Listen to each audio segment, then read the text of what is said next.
আসসালামু আলাইকুম। শুরু করছি দ্য সাইলেন্ট ম্যানর তৃতীয় খণ্ড, পর্ব ৭। লেখিকা ডায়না ইমরোজ লাকি। একটি বিকেল মানেই দিনের ক্লান্তির মাঝে একটুখানি প্রশান্তির ছোঁয়া। দুপুরের তীব্র রোদের পর বিকেলে সূর্যের আলো ধীরে ধীরে নরম হয়ে আসে। আকাশে তখন হালকা সোনালি রং ছড়িয়ে পড়ে, মাঝে মাঝে সাদা মেঘ ভেসে বেড়ায়। গাছের পাতায় পড়া আলো ছায়ার খেলায় চারপাশ যেন আরও জীবন্ত হয়ে ওঠে।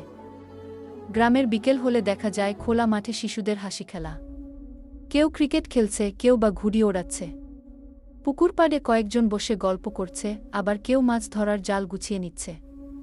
গাছের ডালে পাখিরা কিচিরমিচির করে দিনের শেষ প্রস্তুতি নিচ্ছে। হালকা বাতাসে ধুলোর গন্ধ, কাঁচা ঘাসের সুবাস মিশে এক অন্যরকম অনুভূতি সৃষ্টি করে। বিকেল ধীরে ধীরে সন্ধ্যার দিকে এগিয়ে যাচ্ছে ধরণীতে। সূর্য অস্ত যেতে শুরু করলে আকাশে লালচে আভা ছড়িয়ে পড়ছে। দিনের কর্মব্যস্ততার পর বিকেল আমাদের একটু থামতে শেখায়, ভাবতে শেখায় এবং প্রকৃতির সাথে নতুন করে সংযোগ ঘটায়। কখনো কখনো বিকেল নতুন বার্তার আগমন নিয়ে আসে। তেমনি সন্ধ্যা ছুঁই ছুঁই সময়ে একটি সংবাদ নিয়ে হাজির হবে অরুণ। আহির ধুলিমাখা গুদামঘরের পাশেই বসে আছে একটি কাঠের চেয়ারে। রাফিদ তার সামনে গম্ভীর মুখে বসে আছে। আজ কারখানার শ্রমিকদের তাড়াতাড়ি রাফিদ ছুটি দিয়েছে। শহরে তাদের আরও 2টি কারখানা। সেখানকার ম্যানেজার আজ কল করে জানিয়েছে সেখানকার কারখানায় বডসড একটা ঝামেলা হয়েছে। তাকে অথবা আমজাদকে যেতে হবে শহরে। আহির বেশ কিছুক্ষণ রাফিদকে পরখ করে জানতে চাইল তার গম্ভীরতার কারণ। রাফিদ শহরের কারখানার সমস্যাটা খুলে বললে। আহির সবটা শুনে রাফিদকে শহরের উদ্দেশ্য যেতে বলে। রাফিদ না বোধক উত্তর দিল। সামনেই মায়ের বিয়ে, অনেক আয়োজন বাকি। আমজাদ একা সামলাতে পারবেন না বলে রাফিদ সমস্যা সমাধানের সময়টা আরও পিছিয়ে দিল। আহির মাথা থেকে হ্যাট খুলে হাতে নিল। সেটি ঘুরিয়ে ঘুরিয়ে দেখছে। চোখ তার হ্যাটের দিকে থাকলেও ভাবনায় তার মিলন। রাফিদ তার ধ্যান ভাঙাতে বলল, কি ভাবিস? আহির চোখের স্থিরতার সাথে বলল, নতুন কি? মিলনের খুনের কথা গু। আজ কি পেলি? ওসমান আহমেদ কে? উনি ছিলেন কামার। খুন হয়েছে উনি কে? রাফিদ নিশ্চয়তার সাথে বলল। খুব স্বাভাবিক তার ধরন, যেন একজন মানুষ খুন হওয়াটা প্রকৃতির নিয়ম। আহির নিষ্পলক চেয়ে বলল, তুই জানলি কিভাবে? বারে, আমার গ্রামের ঘটনা আমি জানব না? উনার থেকে সবাই কাঁচি, ছুরি, তলোয়ার বানাত। আমরাও বানাতাম। দেখ, ঐতিহ্য অনুযায়ী আমাদের তলোয়ার রাখতে হয়। এখানে কিন্তু সন্দেহের কিছু নেই গিয়ে। আশ্চর্য, আমি তো তোর কথায় একদম সন্দেহ করিনি। তুই নিজে থেকে টেনে নিলি কি? বলে আহির সোজা হয়ে বসল। এরপর কিঞ্চিত অবাক চোখে রাফিদকে লক্ষ্য করল। চোখগুলো তার এলোমেলো। কি যেন কি ভাবছে রাফিদ। আহির নিজ থেকে বলল, মিলনের হত্যার সাথে এই কামার ওসমান আহমেদের কোনো যোগসূত্র আছে কি? এতটুকু বলে থেমে গেল। এরকম আড়ালে একবার রাফিদকে দেখল। রাফিদ যেন আহিরের কথার কোনো তোয়াক্কা করছে না।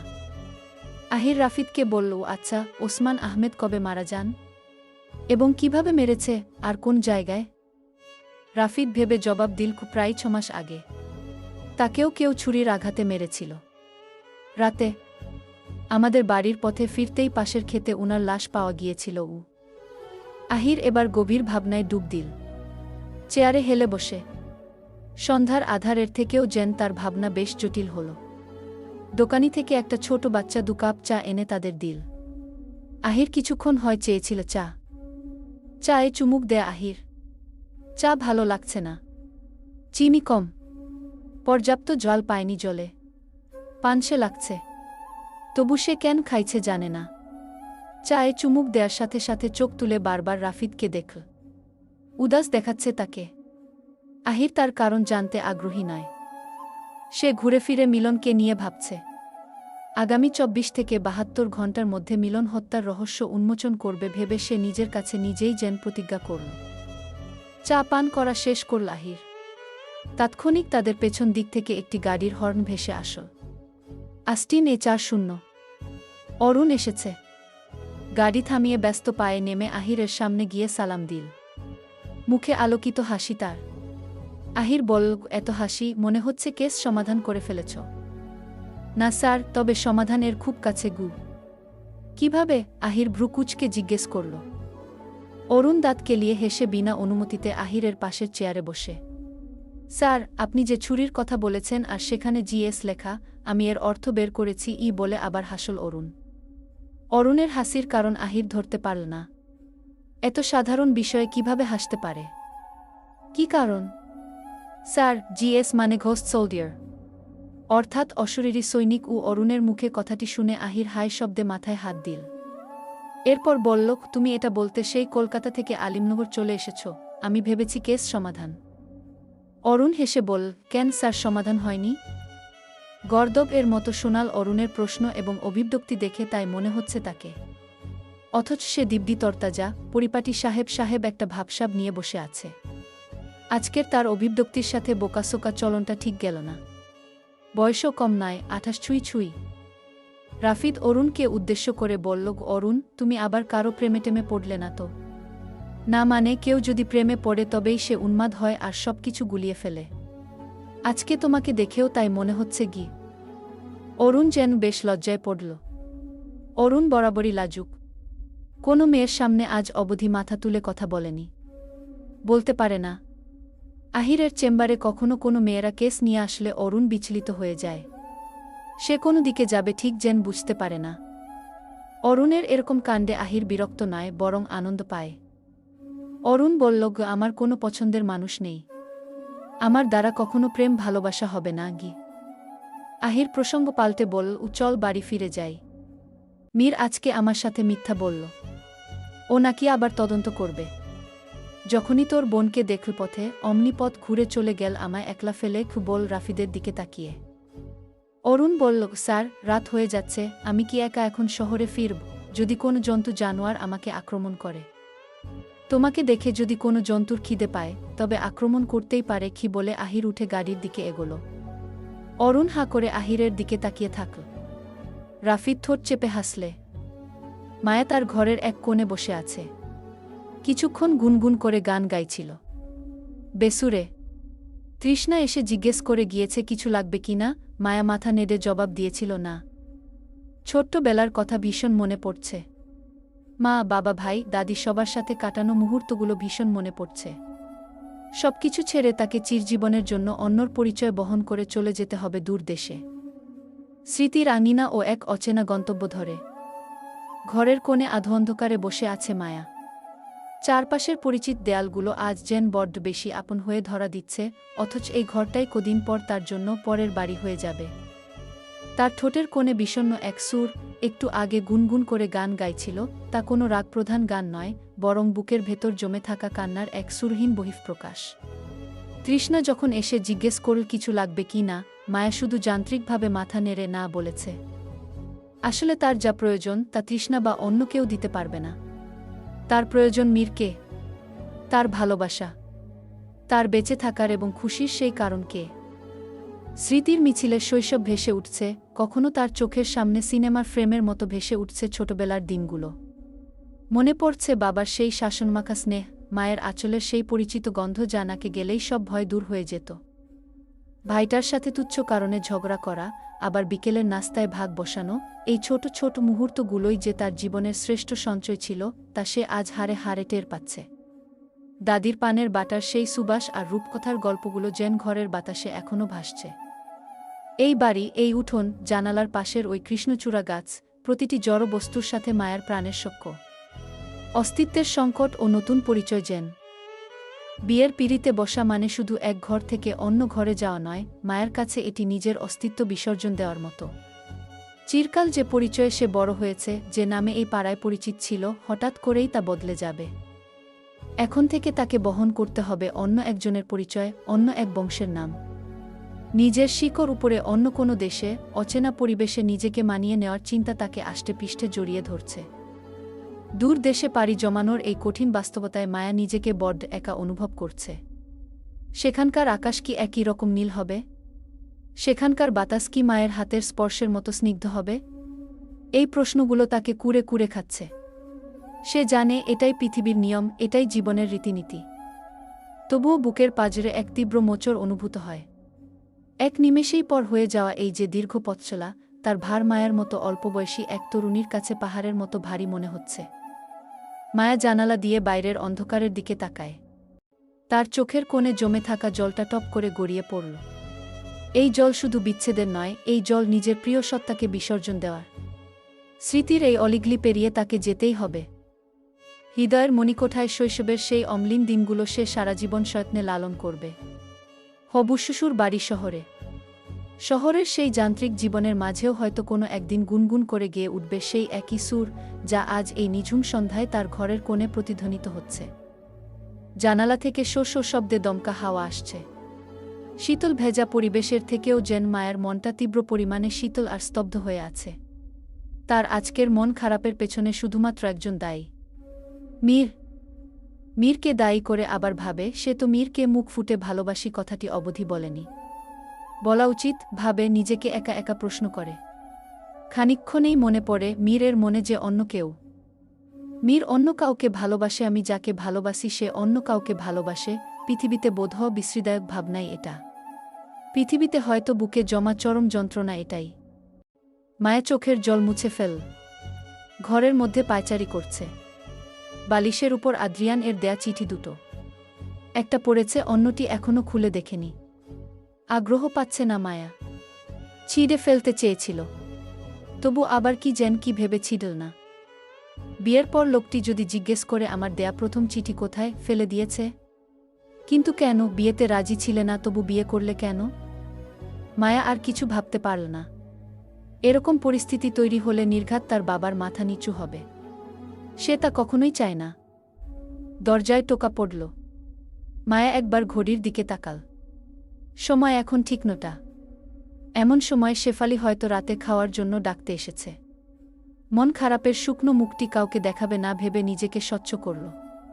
মুখে কিছুটা হাসি এনে দরজা খুলতেই টালমাটাল হয়ে ঘরে ঢুকল মীর। মায়াপথ ছেড়ে পাশে দাঁড়াল, নয়তো তার গায়ে ধাক্কা লাগত। মীর কাপা হাতে দরজা লাগিয়ে দিল। মাথায় হ্যাট ছিল, খুলে সেটা মায়ের বিছানা ছুঁড়ে মারল। এরপর ঘাট ঘুরিয়ে বাদিকে দাঁড়ানো মায়ের দিকে তাকাল। ক্ষুধার্ত বাঘ যেভাবে শিকার করার জন্য তীক্ষ্ণ দৃষ্টিতে তাকিয়ে তার লক্ষ্য স্থির করে, মীর ও যেন সেভাবে তাকিয়ে আছে মায়ের দিকে। তার শরীর থেকে হালকা মদের গন্ধ আসছে। মায়া বলল, ও আপনি মদ খেয়েছেন? মীর মায়াকে দেয়ালে ঠেলে তার সম্মুখে ঘনিষ্ঠ হয়ে দাঁড়িয়ে বলল, ও একটু খেয়েছি। পুরোপুরি নেশায় জড়িয়ে নিতে পারেনি কি? মায়া মুখ সরিয়ে বলল, আপনার শরীর থেকে গন্ধ আসছে। সরে যান, ঘর থেকে বেরিয়ে যান। কেউ দেখে ফেলবে কি? দেখুক। লোকে দেখলে বলবো মায়া আমাকে রাতে ওর ঘরে ডেকেছে, তাই আমি এসেছি গু। ঠিক, আপনি আমার নামে মিথ্যা বদনাম করবেন। এখনই চলে যান দয়া করে, কেউ এসে পড়বে, রাতে খাওয়ার সময় হয়েছে, মা হয়তো ডাকতে আসবে। মীর ক্লান্ত কণ্ঠে বলল, আসুক। দোষ তো তোমার। তুমি আমাকে অযথা অসভ্য বলেছ। অসভ্য কত প্রকার, কি তা তো তোমাকে দেখাতে হবে, তাই না গি? মায়া মীরকে সরিয়ে খাটের এক পাশে গিয়ে দাঁড়াল। এরপর বিনীত কণ্ঠে বলল, ও তখন আপনাকে রাগের মাথায় বলেছি, তাই বলে আপনি সত্যি সত্যি অসভ্যতামি দেখাতে চলে আসবেন? আপনি ভারী বেয়াদব তো। মীর মাথা ঝাঁকিয়ে দ্রুত মায়ের দিক ছুটে গেল। তার সামনে গিয়ে থমকে দাঁড়িয়ে বলল, ও আবার বেয়াদব বললে? তুমি মেয়ে যথেষ্ট বাজে কি? এতটুকু বলে মীর থেমে দু কোমরে হাত দিয়ে বলল, কি বাঘের সাথে পাঙ্গা নিতে নেই, বুঝেছ? এতে তোমারই ক্ষতি হবে। এমন ক্ষতি পরে কাঁদলেও আর সেই ক্ষতির ক্ষতস্থান পূর্ণ হবে না গি। আপনি মেয়েদের পেছনে ঘোরা বাঘ, শুধু অসহায় মেয়েদের শিকার করে খেতে চান গো। মীর কটমট চোখে তাকাল মায়ের দিকে। চোখ দুটো বড় তার উপর লাল। কপালে জমা বিন্দু বিন্দু ঘামের সাথে মীর এর রূপ সত্যিই পাল্টে গেছে। ধরে নাও তুমিও আমার শিকার। আজ তোমাকে শিকার করতে এসেছি। ভালো হবে না বলে দিলাম। আমি কিন্তু চেঁচাবো। চলে যান দয়া করে গু। যেতে আসিনি মায়াবতী। আগামীকাল থেকে তোমার বিয়ের নিয়মনীতি শুরু। হাতে মেহেদি, গায়ে হলুদ, এরপর শেষ বিদায়। তার চেয়ে আপনি শেষ বিদায় নিন। আর সহ্য হচ্ছে না আপনাকে। চলে যান, কেউ এসে পড়বে গু। মীর এবার একটু বিরক্ত নিয়ে বলল, সেই কখন থেকে মাছির মতো ভনভন করেই যাচ্ছ, চলে যান চলে যান। শোনো, আমি যেখানে যাই নিজের ইচ্ছায়, আবার ফিরেও আসি আমার ইচ্ছায়। অন্য নিয়মে আমি চলি না গে। মায়া আর কিছু বলছে না। নির্বাক হয়ে একদিকে তাকিয়ে আছে। মীর সাথে আছে তার। ভালো লাগছে। ভেতরে ভেতরে আনন্দ হচ্ছে। মীরের সাথে যখনই দেখা হয় মিষ্টি কথা নয়, শুধু ঝগড়াটা হয়, এই ঝগড়াটাই যেন তার আনন্দের কারণ। এতটুকু নিয়েই সে আপাতত সন্তুষ্ট। মীরের মাথা চক্কর দিল। চোখের সামনে সব ঝাপসা হতে শুরু করল। বুলবুলকে টাকা দিয়ে সন্ধ্যার দিকে মদ আনিয়েছিল। এখানকার একটা দোকানে মদ বিক্রি করে, বেশ দামি। এখানে মদ পাওয়া যায় সংবাদটাও বুলবুলি দিয়েছে। ও তখন এনে দিয়ে তারা দুজন মিলে খেয়েছে। মীর কখনো খায়নি, আজ খেয়েছে। শরীর খারাপও লাগছে, তবু নিজেকে সামলে বলব, আচ্ছা তোমার যতদিন না বিয়ে হচ্ছে তোমার সামনে আর আসব না, কেমন? মীরের কথাটা কেমন যেন শোনাল। মায়া অসন্তুষ্ট হল, তবু প্রকাশ করল না। কোনো জবাব না দিয়ে বিছানায় বসল। মীরের চোখের সামনে এবার পুরোপুরি সব ঝাপসা হয়ে উঠল। মায়ের পেছনে মীরের হ্যাট। মীর মায়ার উপর থেকে ঝুঁকে হ্যাটটা বলিষ্ঠ হাতে নিতেই মায়া ভয়ে কোকিয়ে উঠল। হাত পা এক করে বলল, ও আমার সাথে কিছু করবেন না, আর আপনাকে অশব্দ বলব না গি। মীর হ্যাট নিয়ে সোজা হয়ে দাঁড়িয়ে বলল, এটা নিচ্ছিলাম। খুয়ের পর মায়ের শরীরের উপর পুনরায় ঝুঁকে বলল, শোনো মেয়ে, আমার মেয়েদের শরীরের প্রতি আকর্ষণ নেই। আমি মীর চরিত্রহীন লম্পট না, যে একটা ফুলকে অপবিত্র করব। তাহলে আপনি চলে যান এখুনি। এই বাড়ির সবাই সংস্কার মানে, আপনাকে আমার ঘরে দেখলে কেলেঙ্কারি হয়ে যাবে গু। মীর কিছু বলতে চাইল, কিন্তু তার কণ্ঠনালী থেকে শব্দ বের হওয়ার আগেই বিছানা ঢলে পড়ে। নেশায় তখন পুরোপুরি না ধরলেও এখন তাকে পুরোপুরি জড়িয়ে নিয়েছে। মীর নিথর দেহ নিয়ে তাৎক্ষণিক ঘুমিয়ে পড়ে মায়ের বিছানা। মায়ের চোখ মুখে আতঙ্কের রেখা ফুটে উঠল। মীরকে ডাকল, তার কোনো সাড়াশব্দ নেই। মায়া ঠিক কি করবে বুঝতে পারল না। ঘরের মধ্যে পায়চারি করছে মায়া। কেউ চলে আসবে তার ঘরে, হয়তো তার দাদি, নয়তো শেফালি। শালুক আজকাল ঘন ঘন মায়ের ঘরে আসেন। মায়া এদের ভয় পায় তীব্র পরিমাণে। তার থেকেও বেশি ভয়ের স্থান দখল করে রেখেছে আমজাদ চৌধুরী। ভাবতে না ভাবতেই দরজায় টোকা পড়ল। মায়া আচমকা লাফিয়ে উঠল। চোখ দুটো মার্বেল এর মতো হয়ে গেল। একবার মীর, আরেকবার দরজার দিকে তাকাল। দরজার অপর প্রান্তে দাঁড়িয়ে আছেন আমজাদ। মায়ের আর দুদিন পর বিয়ে। একমাত্র মেয়েকে তার কাছছাড়া করতে মোটেই ইচ্ছা করছে না। আজকাল মনটা বেশ উতলা থাকে তার। সন্ধ্যা থেকে মায়ের কথা ভেবেছেন, ছোট্টবেলার দৃশ্যগুলো কল্পনায় দেখেছেন। এরপর মনে পড়ে মায়া চলে যাবে আর দুদিন পর। দিনে ব্যস্ততার জন্য মায়ের সাথে সময় কাটাতে পারেন না, তাই এখন এসেছেন। আমজাদ গলা পরিষ্কার করে ডাকলেন মায়াকে। হা হা, যা ভাবতেছ তাই হবে। ছোট্ট পর্ব, রেসপন্স করিও মন মতো।